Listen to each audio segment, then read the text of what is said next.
Bienvenue à toutes et à tous. Nous sommes très heureux de vous proposer aujourd'hui cette rencontre virtuelle FLE, donc animée par Anna Chevrier et Pascal Biras, qui ont le plaisir de vous présenter aujourd'hui Prêt à parler, donc notre toute nouvelle collection pour grands adolescents et adultes à laquelle ils ont contribué. Anna était enseignante de FLE dans plusieurs lycées en Alliance française et dans plusieurs centres de formation en France et à l'étranger, notamment en Bulgarie et aux Pays-Bas. Elle a également été formatrice de formateurs dans un centre de langue en France. En fait, à l'origine, elle a suivi des études de droit et de sciences du langage mention FLE et elle s'est ensuite spécialisée dans l'ingénierie pédagogique avec un master 2 à l'université de Grenoble. Et depuis 2019, donc, elle enseigne dans un centre de formation auprès d'un public de primo-arrivants en France. Pascal, quant à lui, est diplômé de traduction et d'enseignement du FLE. Il a travaillé dans différents pays avec différents types de publics. En Italie, il a plutôt enseigné en entreprise, en Turquie à l'Institut français, en Hongrie en lycée et à l'université de traduction. Il enseigne actuellement à Barcelone et anime de nombreux ateliers créatifs. Sa passion pour l'écriture et la littérature l'ont amené à créer en 2012 le roman oral collectif. C'est un atelier de création littéraire collective en classe de langue. Comme formateur d'enseignants, il anime de nombreux modules sur la pédagogie de projet, le théâtre et la créativité en classe. Il s'intéresse également à l'intercompréhension et au plurilinguisme. Donc voilà, je leur laisse la parole. N'hésitez pas donc à nous envoyer vos questions. J'y répondrai en direct pendant la session ou sinon on y répondra tous ensemble en fin de session d'environ 45-50 minutes. Voilà, bonne rencontre virtuelle FLE et à tout à l'heure.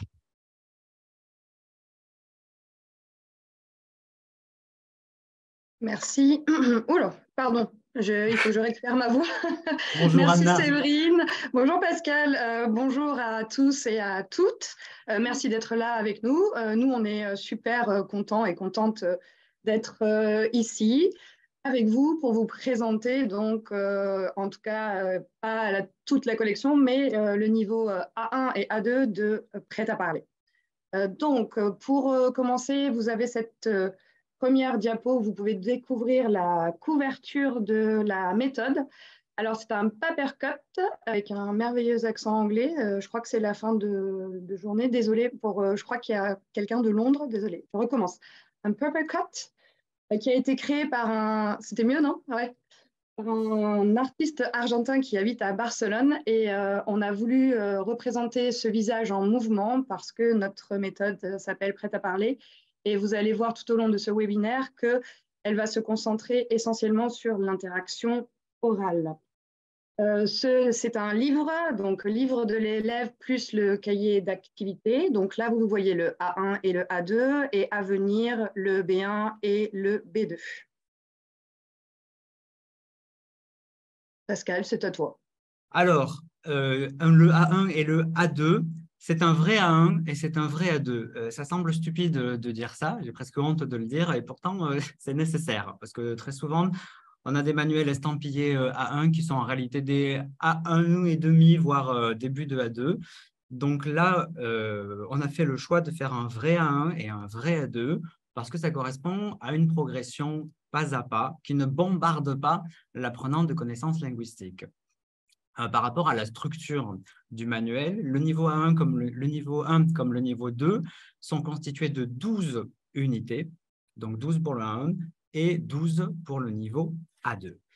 Alors, pour rentrer, avant de commencer à parler de didactique à proprement parler et des choix qui ont guidé la conception du manuel, vous dire quelques mots sur la structure du manuel, comme ça on saura bien de quoi on parle avant de nous pencher sur des exemples concrets.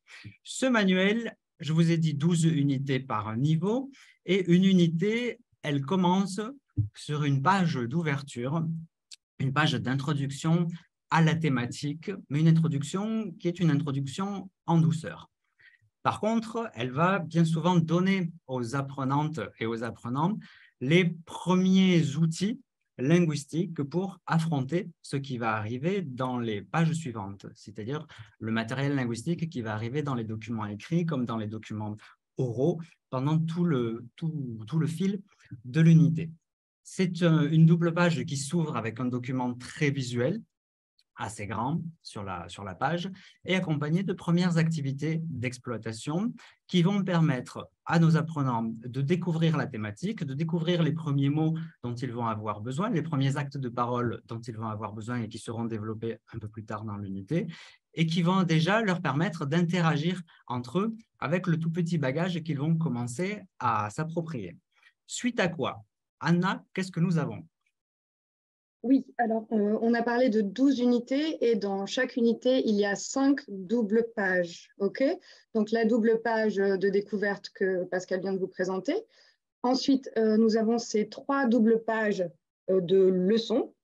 Dans chaque double page, vous allez voir un document déclencheur écrit. Dans ce document déclencheur, il y aura un point ou des points lexicaux, un point ou des points grammaticaux qui vont être travaillés. Ensuite, dans diverses activités, encore une fois, centrées sur la compréhension orale et l'interaction orale. Activité de production orale, bien sûr. Qu'est-ce que je peux vous dire de plus? On a privilégié dans ces documents déclencheurs et par rapport à l'acquisition des points lexicaux et grammaticaux, la réflexion, bien sûr, l'observation par les apprenants et les apprenantes, et puis aussi beaucoup de... On a fait très attention à intégrer les exercices de phonétique dans ces doubles pages.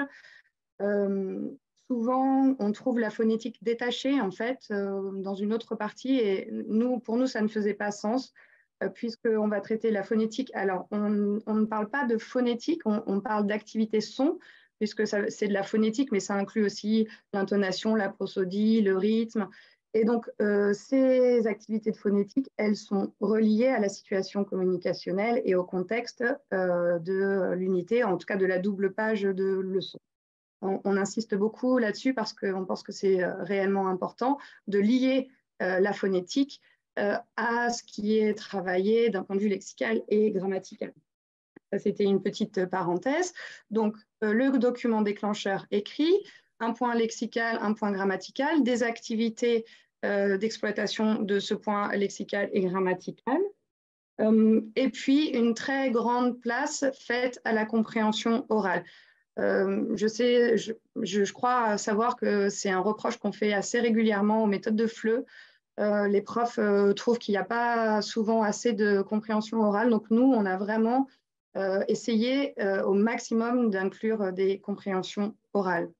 Ça, c'est important. Donc c'est pour ça qu'on vous parlait depuis le début que vraiment la méthode est centrée sur compréhension orale et interaction orale. Pascal, tu l'as dit, progression assez lente, pas à pas de bombardement du lexique, des mots essentiels pour pouvoir répondre à la thématique et des outils mobilisables directement par les apprenants et les apprenantes. Pas trop de métalangage, un rappel de grammaire en encart ou en observation-réflexion, c'est de la grammaire inductive, hein, très classiquement, et une présentation, comme vous le voyez, assez sobre, assez claire. Je crois que tu as quelque chose à dire sur la police. Oui, sur la sobriété. Sur la sobriété. Sur l'impact visuel du livre lorsqu'on l'ouvre. On est habitué dans les manuels de langue à avoir des visuels qui sont très jolis, qui ressemblent à des magazines avec des polices de caractères bien soignées pour imiter certains documents authentiques. Or, on s'est rendu compte que lorsqu'on vient d'une langue qui s'écrit avec un alphabet complètement différent de l'alphabet latin, parfois ce qui est beau à voir est compliqué à lire. On a des apprenants qui sont parfois perdus face à certaines polices de caractères qui sont très jolies, très originales, mais qui ralentissent leur compréhension. Et donc, dans Prêt à parler, on a pensé à ces apprenants-là qui ont une langue qui s'écrit très différemment de l'alphabet latin, de l'alphabet utilisé en français. Et c'est la raison pour laquelle on a choisi une police de caractères qui soit très facile à lire, qui soit pure. Donc, ça peut donner des documents qui, comme ça, à premier abord, dire « Oh là là, ils ne sont pas très jolis, vos documents. » Oui, ils ne sont pas jolis, sauf qu'ils sont faciles à lire pour les apprenants. Et ça, ce n'est pas rien. Une fois qu'on a travaillé ces 3 pages de leçons, on arrive en fin d'unité à un rendez-vous. À la fin de l'unité, nos apprenants ont un rendez-vous avec un professionnel francophone qui viendra dans chaque unité se présenter sa profession et présenter le contexte socio-culturel, socio-professionnel dans lequel il évolue. C'est une présentation qui est toujours à la première personne. Vous voyez ici, bonjour, je m'appelle Karima, je suis franco-tunisienne, j'habite à Paris, etc., etc.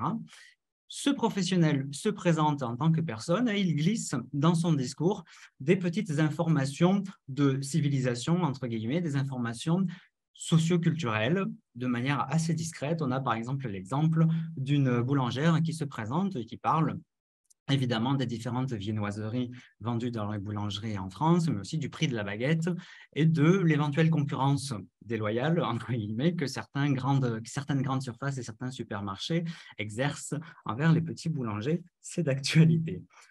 Ce discours d'un professionnel francophone, il permet aussi de rebrasser, mais dans un contexte différent, le bagage linguistique, les connaissances linguistiques, lexicales et grammaticales qui ont été étudiées au cours de l'unité. Donc, ça donne à nos apprenants une satisfaction de fin d'unité de réussir à comprendre un petit texte d'un professionnel francophone qui se présente et à l'intérieur duquel les premières connaissances commencent à s'ancrer.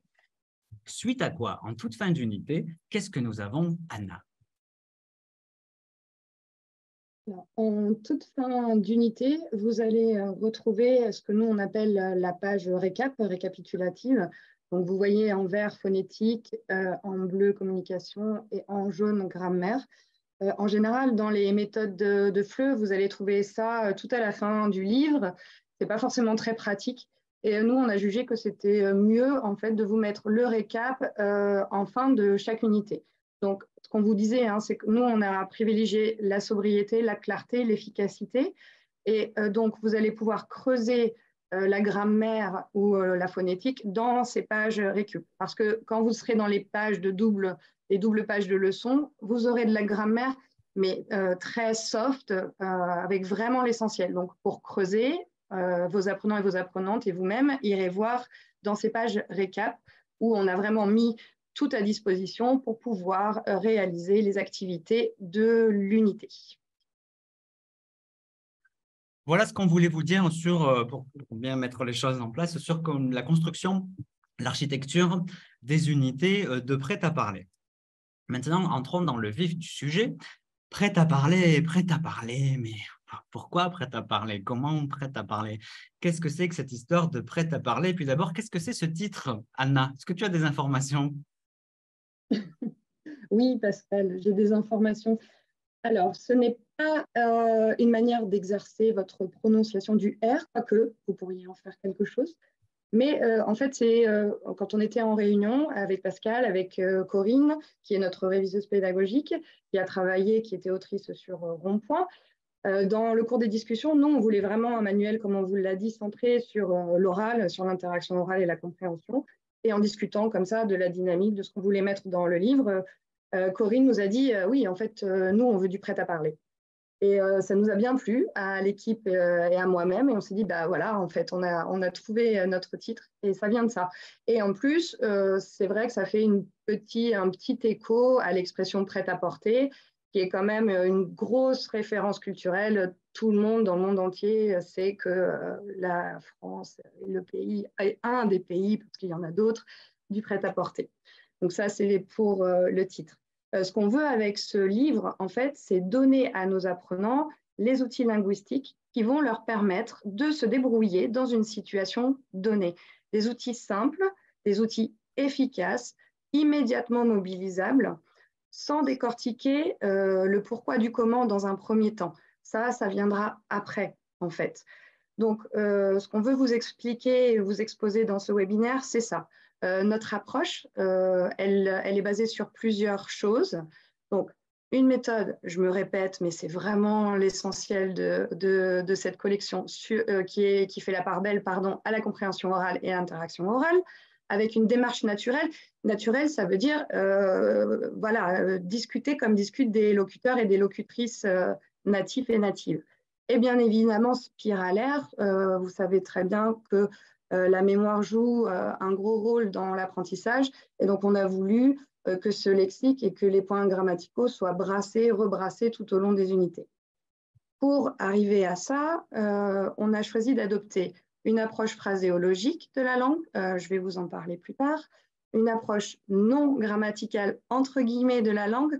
N'imaginez pas qu'on refuse de faire de la grammaire, pas du tout, mais on a choisi une vision autre, des activités de production orale qui seront guidées avec beaucoup de négociations, des activités son, donc c'est les fameuses activités phonétiques dont je vous parlais tout à l'heure, et puis aussi des conjugaisons oralisées. On aura le temps de revenir là-dessus à la fin du webinaire.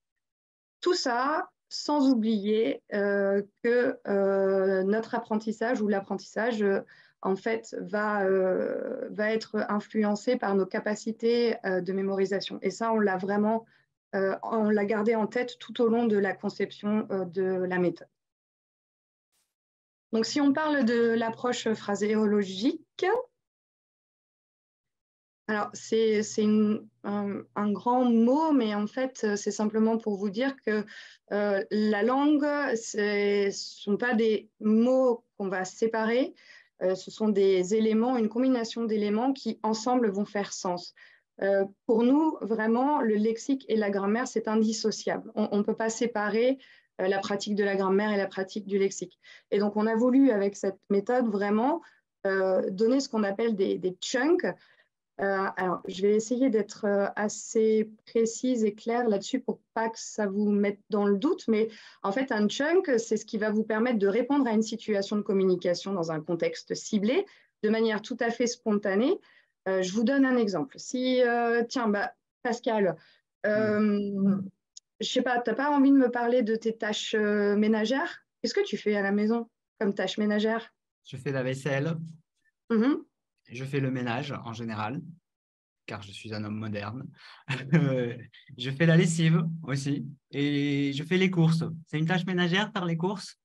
Ouais, je fais les courses. Je fais plein de choses. Et donc, vous voyez en fait que quand je pose la question, quand on parle de tâches ménagères, il y a une structure qui revient toujours. Je fais les courses, je fais la lessive. En fait, peu importe de savoir pourquoi on va dire là le lait, mais simplement de faire répéter comme ça, on va pouvoir communiquer directement sans forcément se poser de questions grammaticales. Même chose, on avait eu cette discussion en réunion, si tu te souviens, sur les transports, où on se disait, mais alors à pied, en bus, en avion, en voiture. Finalement, est-ce que c'est nécessaire de savoir, de connaître la règle derrière ça? Pas tout de suite en tout cas, ou pas nécessairement. Mais même par les contre, j'ai natifs besoin de savoir, oui, j'ai besoin de savoir, de dire je vais à la boulangerie à pied. Voilà, donc ça, c'est pour vous donner une idée un petit peu, j'espère que je suis assez claire. Donc, dans cette activité-là, donc vous voyez l'activité numéro 2, parce que avant, en 1, c'est la première double de découverte. Donc, Pascal vous a dit qu'il y avait un apport visuel très important. Je ne vous l'ai pas mis là sur la diapo, mais il existe. C'est une infographie sur le téléphone portable, notre manière d'utiliser le téléphone portable en cas des Français. Et puis, surtout, qu'est-ce qu'on fait avec le téléphone portable? Donc, une fois que vous avez observé cette infographie avec vos apprenants et vos apprenantes, arrive l'activité de compréhension orale. Et donc, on vous demande ici dans la consigne d'identifier quelle personne dit quoi. Ce qui est intéressant, en fait, ici, c'est que vous voyez, on a écrit directement les phrases, donc les phrases que vous allez entendre dans la compréhension orale avec le je. Et en fait, ce sont des chunks aussi. Je ne cherche pas à savoir pourquoi je dis je vais sur les réseaux sociaux ou je lis mes mails ou je joue à des jeux en ligne, mais je vais pouvoir, grâce à ce support, mobiliser ces phrases pour pouvoir les réutiliser dans l'activité 3, où on demande aux apprenants ou aux apprenantes de parler un petit peu, vraiment très gentiment, en douceur, de leur habitude avec le téléphone portable et qu'est-ce qu'ils font. En plus, on a toujours cherché, nous, à créer de la cohésion et de la coopération dans les activités. Donc, vous voyez qu'en 3, on vous demande est-ce que vous êtes hyper connecté et surtout, qui est le plus connecté dans le petit groupe, ce qui permet d'échanger entre apprenants et apprenantes. Ce à quoi vous avez un échantillon qui va également permettre à vos apprenants et à vos apprenantes de s'appuyer sur cet échantillon pour pouvoir parler de leurs habitudes numériques avec le téléphone portable. Je sens, Pascal, que tu as envie qu'on écoute cet audio. Oui, parce que moi, je suis quelqu'un d'hyper connecté et donc j'aime cliquer sur des icônes audio. Donc, on va se payer le luxe d'écouter l'audio qui correspond à cette activité sur Ernest et Diane.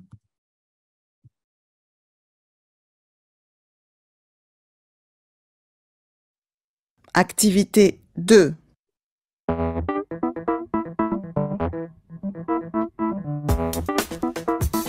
Aujourd'hui, c'est le 6 février, la journée mondiale sans téléphone portable. Je suis avec Ernest et Diane. Ils parlent de leur utilisation du téléphone portable. Alors, Ernest, est-ce que vous êtes une personne hyper connectée? Oh oui, je suis hyper connecté. Je consulte mon portable toute la journée. À la maison, au travail, dans les transports en commun. Et vous faites quoi? Je vais sur les réseaux sociaux, sur Instagram, sur Twitter. J'envoie des messages. Je lis l'actualité. Et vous, Diane? Moi aussi, je suis hyper connectée. J'ai toujours mon téléphone avec moi. Le matin, quand je me réveille, j'ouvre WhatsApp. La journée, je consulte tout le temps mon téléphone. Je lis mes mails, je regarde des vidéos, etc. Ah, moi, le soir, je joue à des jeux en ligne. Est-ce que vous passez parfois une journée sans téléphone? Oui, parfois je me déconnecte complètement. C'est difficile, mais c'est très positif. Moi, je ne peux pas. C'est impossible. Alors, comme vous a dit Anna, Prêt à parler s'inscrit dans une démarche non grammaticale de la grammaire, une vision pragmatique et phraséologique de la grammaire. Qu'est-ce que ça veut dire, une vision non grammaticale de l'utilisation et de l'enseignement de la grammaire? Pour vous faire un exemple très clair, c'est celui des pronoms relatifs qui et que dans le niveau A2. Avoir une vision grammaticale de ce point de grammaire, ce serait faire comme on a toujours fait et comme on a souvent fait dans les manuels de FLE, c'est d'enseigner qui et que en parallèle, en invitant nos apprenants à se poser la question quand est-ce qu'on utilise qui et quand est-ce qu'on utilise que. Avec une dynamique pragmatique et phraséologique de la grammaire, ce qu'on a fait dans le niveau A2 de prêt-à-parler, c'est de mettre le doigt sur la fonction communicative du pronom relatif qui. On s'est rendu compte que lorsqu'on utilisait le pronom relatif qui dans une grammaire du texte, c'était très souvent pour définir.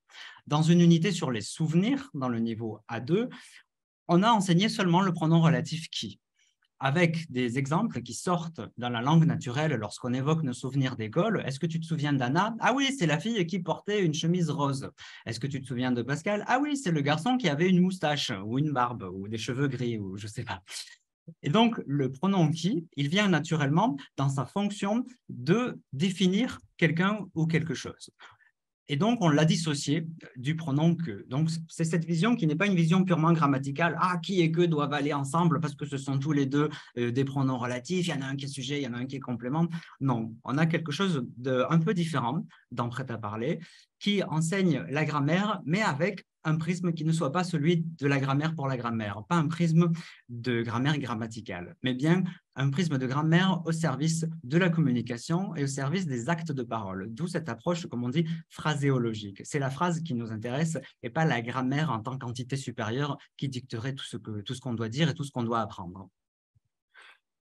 Pour vous montrer un autre exemple de comment Prêt-à-parler invite les apprenants à ne pas se casser la tête sur le pourquoi du comment et à essayer de comprendre le fonctionnement d'une langue dont il n'a pas encore toutes les bases puisqu'il est en train de l'apprendre, c'est cet exemple dans l'unité 6 du niveau 1, c'est-à-dire une unité qui est consacrée à la liste des courses et au supermarché, et donc qui introduit à la fois les aliments et les partitifs, mais aussi l'expression de la nécessité. Ici, vous voyez que le verbe falloir, et surtout le verbe falloir en négatif, va être introduit avec un document audio, un premier pas dans l'activité de compréhension orale. Et puis, on va demander aux apprenants d'aller relever les énoncés qu'ils entendent pour exprimer l'absence de nécessité. Il ne faut pas de thon, ou il ne faut pas de banane, ou il ne faut pas de chips pour les enfants. Dans une approche purement grammaticale et obsédée par la grammaire en FLE, très souvent, ce qu'on fait faire, c'est de faire analyser qu'après le verbe falloir au négatif, on remplace le partitif par pas de, et attention, il faut enlever l'article, et tout un discours de métalangage qui est parfois très compliqué et qui parfois perd nos apprenants en leur faisant croire que c'est très, très compliqué et qu'il faut une théorie absolument savante, alors que le fait de repérer, de relever et de répéter ces énoncés, ça va bien plus vite et c'est beaucoup plus efficace. Donc, la grammaire, elle est toujours contextualisée. En fait, cette manière de relever, d'entendre et de répéter, cette manière de s'approprier des énoncés, c'est une approche qui correspond à une acquisition naturelle de la langue. En fait, quand on apprend une langue, quand on grandit dans un bain linguistique qui est celui de notre langue maternelle, on s'approprie des petits énoncés qu'on répète sans jamais se poser la question de savoir quelles sont les règles qui régissent tout ça. La question sur les règles, on se la pose si on a un travail qui nous amène à nous intéresser à la grammaire, ou si on a une passion secrète pour la grammaire, mais 98% des locuteurs francophones natifs ne se posent jamais la question de savoir quelle est la règle de grammaire qui se cache derrière ce que je dis. Eh bien, nos apprenants, ils font la même chose. Et moi, je m'en rends compte en tant qu'apprenant. Lorsque j'étudie une langue étrangère, je suis un apprenant plutôt impatient. J'ai envie, quand je suis en cours, de communiquer très rapidement et de me mettre en bouche une langue étrangère, la langue cible, avant même de m'interroger sur le pourquoi du comment. Parce que très souvent, le pourquoi du comment, je le comprends 4 ans plus tard. Je dis, ah, c'est pour ça que depuis le niveau A1, je dis, il faut des chips et il faut des bananes. Donc, voilà ce que c'est une approche non grammaticale de la grammaire, c'est-à-dire d'inviter nos apprenants à s'approprier une grammaire qui ait du sens à travers une appropriation d'énoncés. Vous avez vu tout à l'heure, lorsqu'on vous a montré les doubles pages de leçons, qu'il y avait des petits pense-bêtes, des petits post-it. Il y a des petits post-it de lexique, il y a des petits post-it de grammaire, mais toute la grammaire traditionnelle, la grammaire explicitée avec les règles détaillées, elles sont mises en fin d'unité, c'est-à-dire après que l'apprenant s'est approprié les actes de parole et les énoncés qui l'intéressent dans l'unité. S'il a envie, il pourra aller creuser les règles. S'il n'a pas envie, il ne le fera pas, mais c'est son droit. Vous voyez ce que je veux dire? Un autre exemple de ce que c'est que s'approprier des énoncés, s'approprier de la grammaire et se mettre en bouche de la langue, c'est cet exemple dans l'unité 11 du niveau A1, c'est-à-dire en fin du niveau 1, lorsque l'on va introduire le passé composé pour la première fois dans le manuel. Vous voyez que nous avons une activité au petit b qui invite les apprenants à reconstituer, un peu comme un puzzle, à reconstituer l'histoire racontée par les charmants personnages du carnet de voyage de la famille de Marion et Yann et leur chien César.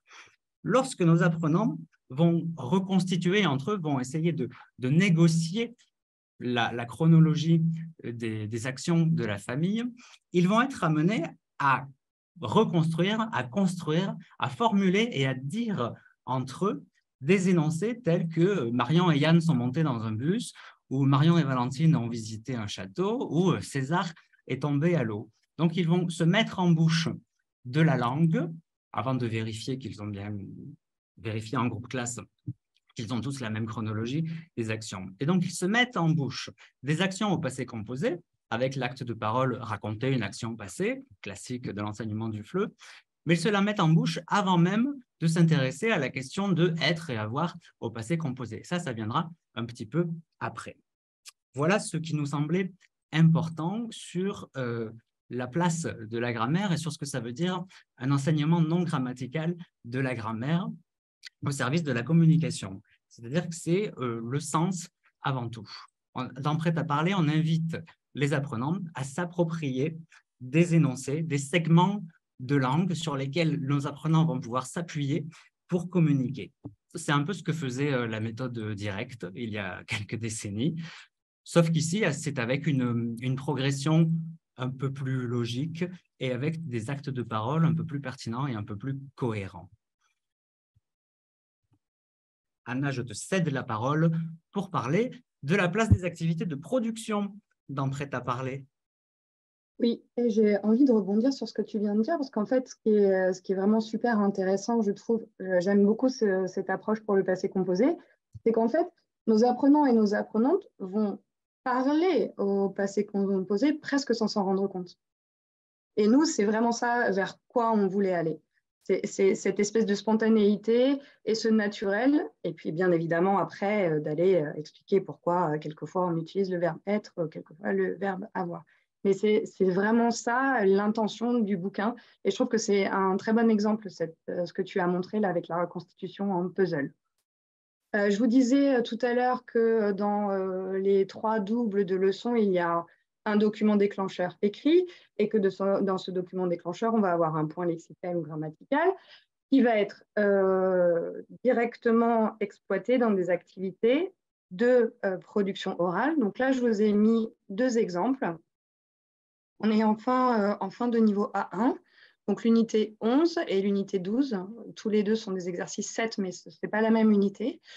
Vous voyez là, en regardant la consigne, que ce sont des activités qui sont extrêmement guidées. Pourquoi on a voulu ça?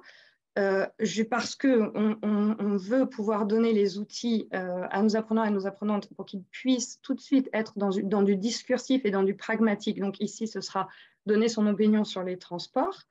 Dans la deuxième activité typique, raconter une journée au passé. Donc, on leur donne vraiment tous les outils pour qu'ils puissent s'exprimer de manière directe, en fait. Et ça, c'est chouette parce qu'on a souvent... Alors, Pascal parle des apprenants impatients et moi, je vais plutôt parler des apprenants qui ne prennent pas la parole facilement. Et tout ça, ça va justement libérer leur parole et leur expression parce que ça les rassure. Ils ont tout à disposition. Donc, vous voyez là dans l'activité 7 de l'unité 11, on a le vocabulaire nécessaire, les adjectifs pour pouvoir parler des transports. On a un échantillon en rouge. Voyager en avion, c'est rapide, mais ce n'est pas écologique. Donc là, moi, je vais pouvoir m'appuyer sur cet échantillon pour pouvoir donner mon avis sur ce transport ou sur un autre transport.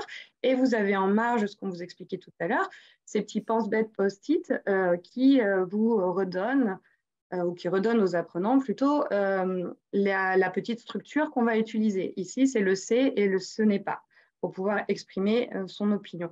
Donc tout ça, c'est ultra rassurant.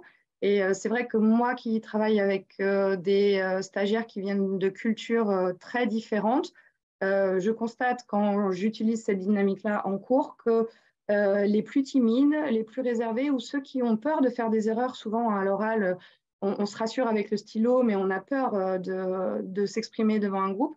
Grâce à ça, ça leur permet quand même d'y aller, de se jeter à l'eau sans prendre trop de risques. Et en fait, c'est ce qu'on veut, nous, qu'ils puissent s'exprimer et qu'ils aient chacun et chacune quelque chose à dire sur un sujet. Sur l'activité 7 aussi, vous voyez que c'est assez classique. Faites une liste la plus longue possible de toutes vos actions de la journée d'hier. L'intérêt, c'est que là, on va comparer nos listes pour pouvoir trouver un camarade ou une camarade qui a à peu près la même journée, en tout cas la journée d'hier, à peu près identique. Donc là, il y a tout un travail de négociation et de coopération.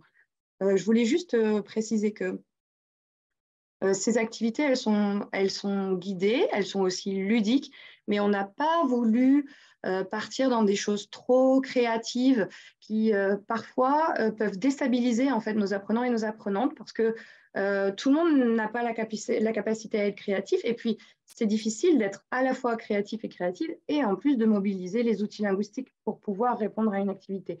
Donc ce sont des activités guidées qui restent fun, mais vous voyez d'un ordre tout à fait classique. On n'a pas cherché la révolution avec ces activités-là. Ce qu'on a cherché, nous, c'est que nos apprenants puissent tout de suite s'exprimer et qu'ils aient tous et toutes quelque chose à dire, parce qu'on a tous et toutes quelque chose à dire sur les transports en commun dans tous les pays, par exemple. Je crois que Pascal, que c'est à toi. Oui. Moi, j'aime bien ne pas faire la révolution, une transition assez ridicule, pour parler de la place des exercices de systématisation de la langue dans Prêt-à-parler. Dans le cahier d'activité dont Anna vous a parlé en introduction de ce webinaire, on a mis le paquet sur les exercices de systématisation traditionnels qui sont parfois un peu rébarbatifs, un peu répétitifs, mais qui sont cependant absolument nécessaires.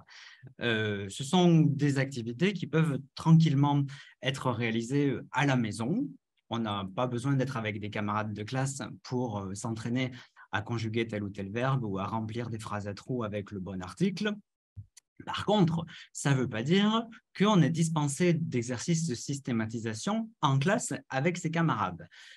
Anna vous a dit qu'on avait fait très attention à la compréhension orale et à la production orale en classe. On veut utiliser au maximum le temps de présence en classe avec des camarades pour parler, pour pratiquer ce fameux prêt-à-parler. Donc, nous avons dans prêt-à-parler des activités de production orale qui sont des activités de systématisation de la langue qu'on a voulu relativement ludiques. Ici, par exemple, pour pratiquer deux choses, pratiquer le lexique de l'alimentation et les articles contractés, quand on parlait de chunk, quand on parlait du fait que le lexique et la grammaire vont ensemble et c'est ensemble qu'ils font sens, on parlait de ça, on parlait de quiche aux légumes, du lexique et de la grammaire ensemble pour manipuler un concept sémantique, quiche aux légumes. Donc, pour pratiquer toutes ces petites choses, on a un exercice qui est assez mécanique, c'est le jeu du tu préfères. Tu préfères une quiche aux légumes ou une quiche au saumon? Pour mastiquer des structures, pour les répéter, pour se les approprier, mécanique, mais ici, un petit peu communicationnel, puisque ça invite les apprenants à s'intéresser au goût de ses camarades. Une fois qu'on a bien mastiqué toutes ces structures, on va essayer de s'émanciper dans la deuxième phase de l'activité en essayant de créer d'autres phrases du jeu tu préfères. Alors, tu préfères une glace à la vanille ou une glace au chocolat? Anna, qu'est-ce que tu préfères, toi? Une glace à la vanille ou une glace au chocolat? Désolée Pascal, ni l'un ni l'autre, mais je vais jouer le jeu. Je préfère une glace au chocolat. Eh ben voilà, c'est une bonne réponse. Eh bien, moi, je n'aime pas la glace au chocolat. Alors, blague à part, c'était juste un exemple d'activité de systématisation orale en classe. Alors, s'approprier la langue, c'est s'approprier des éléments linguistiques, mais c'est aussi s'approprier des sons, s'approprier la musique de la langue, s'approprier la mélodie de la langue, s'approprier toutes les couleurs de la langue. Anna vous l'a dit dans l'introduction, on a beaucoup d'activités son à l'intérieur des leçons. On a essayé de créer des activités de phonétique qui soient un petit peu intéressantes, qui puissent être motivantes pour l'apprenant. C'est la raison pour laquelle, ici, dans cette unité qui est consacrée à la famille et à la vie quotidienne, et pour mettre le doigt sur le phénomène de la liaison avec les adjectifs possessifs, mon amour, mon ami, IE, on a décidé de faire chanter. Oui, nous sommes partisans du chantage, de faire chanter nos apprenants, du moins de leur faire écouter des sons. Et comme j'aime cliquer sur des icônes, si je retrouve ma souris, je suis généreux aujourd'hui, je vous partage l'audio qui correspond à cette activité de phonétique.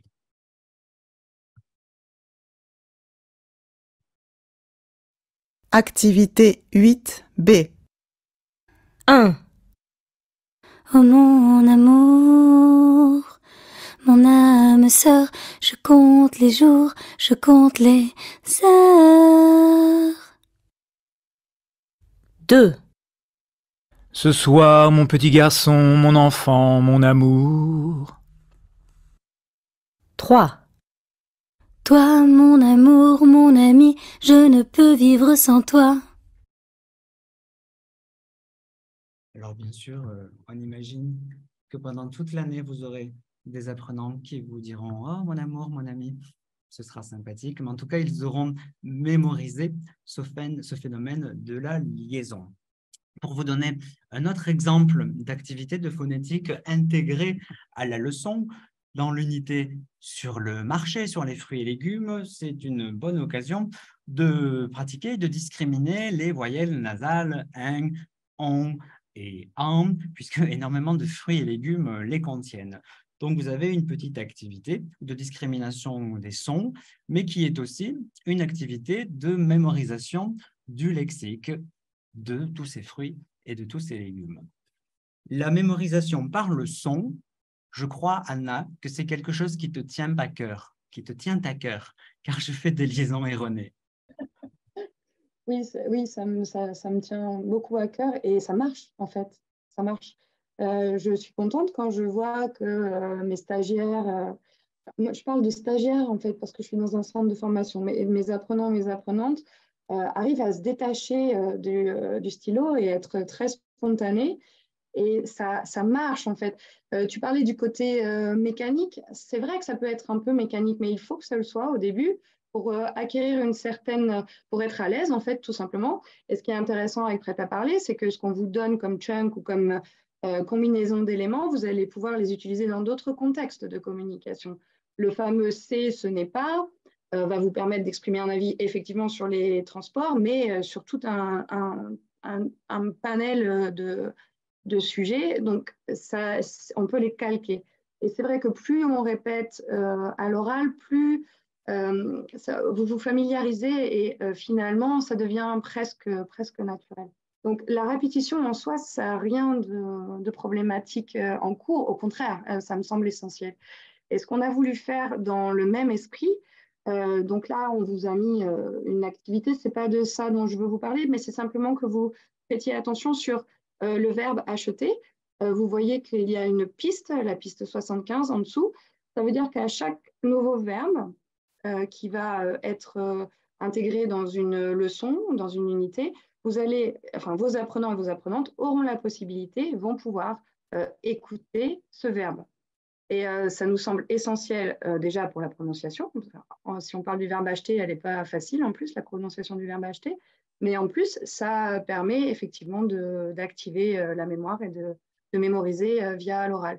Je crois vraiment que les oreilles, c'est tout aussi important que le stylo et l'écrit. Donc ça, c'est un plus dans Prêt à parler. Et puis, vos apprenants et vos apprenantes auront aussi la possibilité d'écouter les documents déclencheurs écrits. Les textes sont lus, en fait. Donc, ça vous évitera de le faire vous-même, parce que je suppose que vous le faites assez régulièrement. Et ça permet aux apprenants et aux apprenantes d'être autonomes. Ils peuvent le faire à la maison plusieurs fois. Ça les familiarise avec la prononciation, l'intonation. Et encore une fois, ça rebrasse tout le lexique qui a été vu, parce qu'on a fait vraiment très attention à réutiliser les mêmes mots dans tous les documents, écrits, audio, phonétiques, pour que justement ce travail de mémoire se fasse. Je crois, Pascal, que tu veux parler de la mémoire, n'est-ce pas? Eh bien oui, tu lis dans mes pensées. J'ai envie de parler de la mémoire. Et à propos de mémoire, je suis sûr que vous connaissez tous ce magnifique schéma que l'on doit au philosophe et psychologue allemand Hermann Ebbinghaus. Excusez ma prononciation, je ne parle pas allemand, mais j'essaie de toutes mes forces. Ce schéma qui représente quoi? Qui représente la nécessité de la révision régulière, de la répétition de la révision dans le temps. Vous voyez que sur la courbe bleue, lorsqu'il n'y a pas de révision, le potentiel de mémorisation, le potentiel de rétention de la nouvelle information chute en dessous de 20%. Et vous voyez que plus on a des révisions régulières, en violet, en rouge, en orange et en vert, plus le potentiel de rétention, le potentiel de mémorisation fonctionne et fonctionne sur le long terme. Alors ça, qu'est-ce que ça vient nous rappeler? Ça vient nous rappeler ce que je dis à mon neveu depuis toujours, c'est-à-dire ça ne sert à rien de réviser ton contrôle la veille parce que tu auras oublié dans 2 jours. Et surtout, ça vient nous rappeler la nécessité de réactiver régulièrement ses connaissances. Il y a un principe dans le fonctionnement de la mémoire, c'est qu'il faut un minimum de 3 ou 4 reprises pour espérer une rétention sur le long terme des informations. Alors, ce qui est intéressant, c'est que souvent, nous, les profs, on est scandalisés du fait que nos élèves ne se souviennent pas d'un mot ou d'une information qu'on leur a donnée il y a 10 minutes ou la veille. Eh bien, ce n'est pas du tout scandaleux, puisqu'en fait, ce que les sciences cognitives nous apprennent, c'est que l'oubli est absolument naturel, normal et parfois nécessaire. Ce qui n'est pas normal, ce qui est exceptionnel, c'est que nous nous souvenions des choses. Et ça, c'est une leçon que je nous invite tous à garder en mémoire pour un exercice d'empathie avec nos étudiants. Il est normal que nos étudiants oublient les choses. Par contre, il est exceptionnel qu'ils s'en souviennent. Et donc, en fait, qu'est-ce que ça veut dire apprendre? Apprendre, c'est tout simplement lutter contre l'oubli.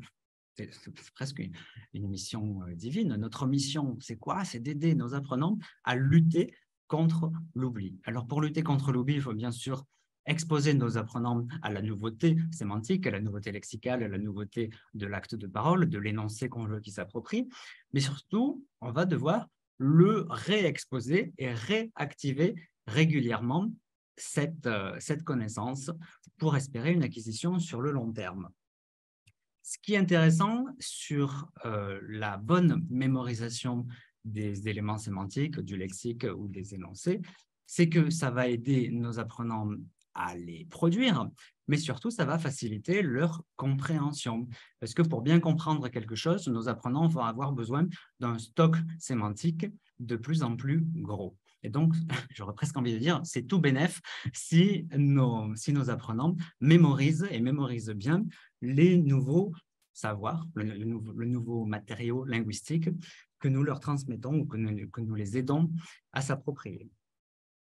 Alors concrètement, toute cette leçon sur comment fonctionne la mémoire, tout ce petit rappel de la reprise à expansion régulière de l'élément sémantique, comment ça se traduit dans prêt-à-parler? Ça se traduit avec une démarche spiralaire sur le fait de revenir, un peu comme un mouvement de vague, de revenir régulièrement sur du déjà appris, sur du déjà vu, sur du déjà transmis, sur du déjà entendu. Un petit exemple ici avec les adjectifs de couleur, rouge, bleu, vert, jaune, noir, blanc, marron, orange, gris, qui sont enseignés dans un contexte de l'unité sur l'habitat pour décrire les pièces de la maison et décrire les meubles. On nous demande de quelle couleur sont les meubles de votre cuisine, de votre salon et de votre chambre. Eh bien, les meubles de ma cuisine, moi, sont gris. Anna, comment ils sont les meubles de ta cuisine? Les meubles de ma cuisine sont gris et blancs. Gris et blanc, eh ben, c'est super, c'est plus que moi. Donc, ces adjectifs de couleur que l'on va pratiquer dans ce contexte des meubles et de l'habitat, une première fois, eh bien, on va revenir dessus une unité plus tard à l'occasion d'une activité d'interaction orale, la numéro 18, où l'on va inviter les apprenants à se poser des questions sur la couleur de leurs vêtements. Par exemple, Anna, de quelle couleur est ton pantalon aujourd'hui? Mon pantalon, il est bleu. Et je m'arrête juste, je crois que Séverine, elle va nous dire de nous speeder parce qu'il est 49. Mais juste pour revenir, cette activité, elle est d'autant plus intéressante, puisque tu parles de mémoire, c'est qu'on demande de la concentration à nos apprenants et à nos apprenantes, et ensuite ils doivent fermer les yeux et se souvenir. Donc non seulement tu fais du spiralaire avec les couleurs, mais en plus tu fais travailler la mémoire immédiate. Mais mon pantalon est bleu pour répondre à ta question. D'accord. Alors justement, puisqu'il faut se presser et sur le fait de sensibiliser nos apprenants à l'importance de la mémoire, il y a certaines activités dans le manuel qui sont signalées par la petite icône mémo pour bien les sensibiliser à ce mouvement de retour perpétuel sur du déjà appris, sur du déjà vu et sur le fait qu'apprendre une langue, c'est mémoriser des choses et c'est se concentrer sur des choses. Je me dépêche et nous arrivons à la conclusion de ce webinaire qui s'appelait « Apprendre en douceur pour être prêt à parler », si mes souvenirs sont exacts. Apprendre en douceur, qu'est-ce que c'est? Apprendre en douceur, bien, c'est une progression pas à pas. On ne bombarde pas nos apprenantes et nos apprenants de connaissances linguistiques. On leur propose des actes de parole qui sont contextualisés de manière à faciliter la mémorisation de segments langagiers. On s'approprie les sons de la langue et puis finalement, on systématise des mots, des énoncés pour être capable de les reproduire, pour être capable d'être prêt à parler. Moi, tu me dis d'accélérer, j'accélère. Hein. Non, mais c'était parfait. Non, je ne sais pas, mais c'est parce qu'il faudrait laisser le temps à, si vous avez des questions peut-être. Donc, c'est pour ça. Alors écoute, on a reçu quelques questions. Donc il y en a une posée par Charles, donc qui se demande si ce manuel serait-il plus à recommander aux apprenants plus auditifs que visuels. Est-ce que c'est une réflexion que vous avez eue lors de l'élaboration du manuel ou pas du tout, ou justement vous faites appel à toutes les stratégies d'apprentissage des apprenants, même si vous avez bien expliqué qu'on met en avant l'input et l'output oral pendant la classe. Oui, je ne sais pas, Pascal, tu veux répondre? Je réponds. Ben, je suis en train de réfléchir. Moi aussi, j'étais en train de réfléchir, en fait. Je te lançais la parole. C'est une bonne question, en tout cas. C'est une très bonne question. J'ai envie de dire les deux, mon capitaine. Bah ouais, moi aussi, j'avais envie de dire les deux, notamment qu'on a fait beaucoup d'efforts sur les illustrations, par exemple, et sur le visuel qui est très important. Je ne sais pas, tu as peut-être quelque chose de pertinent à dire, Pascal? Non, je suis en train de réfléchir à la question du visuel et de l'auditif. Je me souviens de mes cours de sciences cognitives appliquées à l'apprentissage et à l'enseignement. Et on avait un professeur très intéressant qui nous parlait de neuromythes et qui nous disait qu'il n'y a pas de mémoire visuelle et de mémoire auditive. Tout ça, c'est des neuromythes qui sont diffusés dans l'espèce de connaissance globale générale, mais qui n'ont aucune réalité scientifique. Et donc, je ne sais pas si on peut parler d'apprenants visuels et d'apprenants auditifs. C'est pour ça que ça m'interroge énormément. Donc, je n'ai pas de réponse toute prête à parler. Alors, moi, je pense en fait que ça se travaille, ça aussi, en fait, le visuel et l'auditif, parce que souvent, moi, quand mes apprenantes arrivent, me disent souvent, moi, j'ai aucune, l'auditif, ça ne marche pas du tout. Et en fait, plus tu le travailles en cours, plus ça se développe. Donc, je pense que les deux, je suis assez d'accord, sont liés, mais il n'y a pas plus visuel ou plus auditif. Je ne Oui, sais parce pas que si je réponds à la question là, vraiment. quand on a un apprenant qui nous dit « j'ai besoin de le voir écrit », bon, bah, il est écrit dans le bouquin. Et quand on a un apprenant qui dit « mais moi, j'ai besoin de l'entendre pour le mémoriser », bon, bah, il est aussi proposé en piste audio. Donc, finalement, tout le monde est content. Oui, et puis encore une fois, je crois que moi j'ai beaucoup d'apprenants et d'apprenantes qui au début sont très attachés à l'écrit justement parce qu'ils disent ou elles disent que ça marche comme ça pour eux. Et puis je vois qu'au fur et à mesure, quand on change la dynamique de cours, ils arrivent à s'approprier d'autres manières d'apprendre. C'est des stratégies qui se développent en fait, je crois. Donc oui, peut-être tu peux avoir une préférence pour un support écrit ou un support auditif, mais tu peux t'entraîner sur les deux et développer les deux, me semble-t-il. Alors, comment pourrait-on justement aussi changer les habitudes ou développer d'autres stratégies chez les apprenants, notamment en relation à la grammaire? Puisqu'il y a Geneviève, vous l'avez convaincue d'avoir envie de travailler selon la démarche inductive et justement en utilisant la grammaire comme un outil supplémentaire. Mais voilà, elle se demande quand même, mes apprenants veulent toujours connaître la règle, ils sont très friands de connaître immédiatement les règles en français et je ne saurais pas comment les amener à ne plus fonctionner ainsi. Donc, voilà. Utiliser la dynamique de l'unité, utiliser les pistes d'exploitation proposées dans le guide pédagogique, parce que c'est vrai qu'on n'en a pas parlé, mais il va y avoir un guide pédagogique très complet. Voilà, si vous pouvez la rassurer. Pardon, Pascal? Non, comme tu veux. Vas-y. bah non, bah du coup, j'ai oublié. Non, pour Geneviève, je crois qu'il y a un moment dans la vie où il faut être un peu radical et de savoir dire ça n'est ni l'heure ni le moment. Et si ça peut aider Geneviève pour convaincre ses apprenants, elle peut prendre l'image du jeu de société. C'est vouloir savoir les règles de grammaire avant même de pratiquer la langue, c'est un peu comme vouloir connaître les règles du Monopoly, mais jamais vouloir y jouer.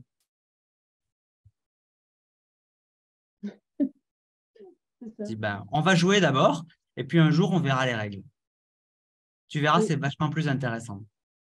Apprendre par la pratique. Non, mais sans blaguer, pour Mais c'est pas une rassurer blague. Geneviève et certainement d'autres. Non, mais je sais que c'est pas une blague, mais pour rester sur un exemple un peu concret, peut-être que ça pourra aider Geneviève ou d'autres profs.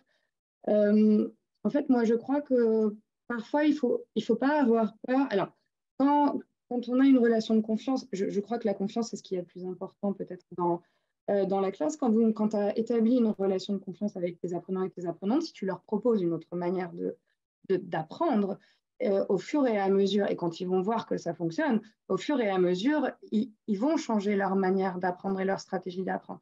Je reviens toujours à mon étudiante japonaise que j'adore parce qu'elle vraiment, en 3 mois, elle a complètement adopté la dynamique de prêt-à-parler. Parce que je voulais tester, sans qu'on ait encore publié le bouquin, mais je voulais tester la dynamique. Et vraiment, maintenant, je vois bien qu'elle avait confiance, elle se sentait bien dans son groupe et elle a complètement changé sa manière d'apprendre. Avant, c'était la grammaire. Maintenant, c'est tu me donnes des chunks, tu me donnes des combinaisons d'éléments, je m'exprime et j'y vais.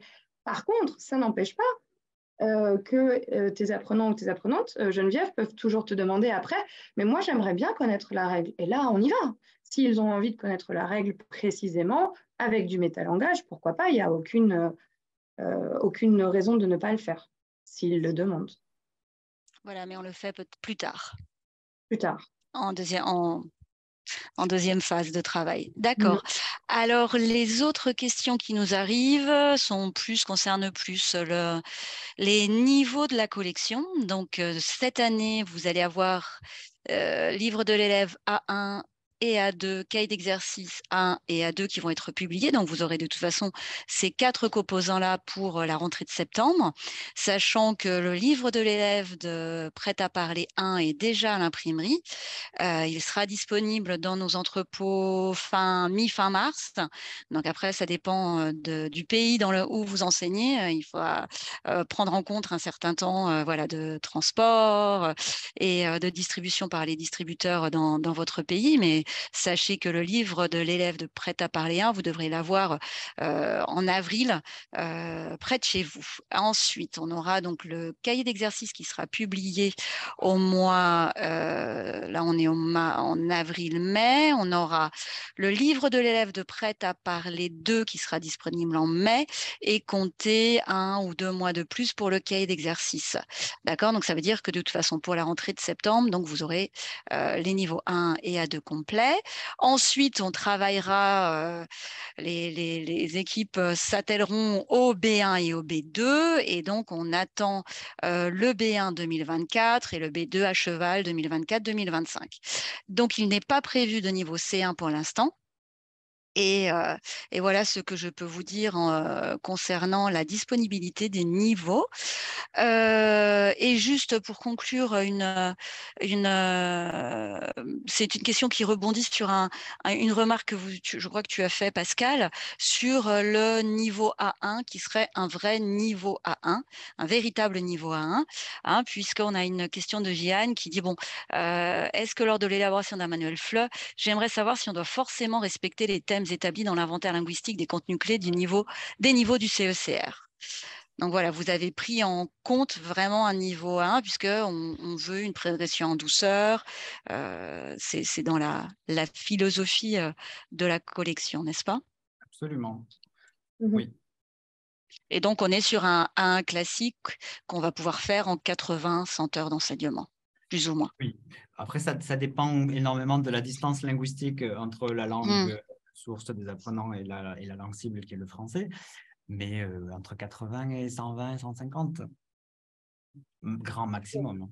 Ok, parfait. Oui. Bah, écoute, oui, Anna, tu voulais conclure? Je voulais simplement dire que on s'est vraiment fixé comme objectif de ne pas dépasser que ce soit en termes de lexique ou en termes de grammaire, le niveau A1, parce que on le sait, hein, dans beaucoup de méthodes de FLE, c'est pas du A1, c'est du A1+, voire du A2. Tous les profs ont croisé des méthodes comme ça dans leur vie d'enseignant et d'enseignant. C'est vraiment limité. Je me souviens même quand on était en révision, parfois Corinne nous disait « Ouh là là, attention, non, doucement, c'est un tout petit peu trop fort ». Donc là, je pense vraiment qu'on est pile dans le niveau A1 du CECR, vraiment. D'accord. Et une dernière question pour le concept de chunk. Existe-t-il un mot français pour ce concept? Ou sommes-nous obligés de passer par le terme par cet anglicisme, ce terme anglais?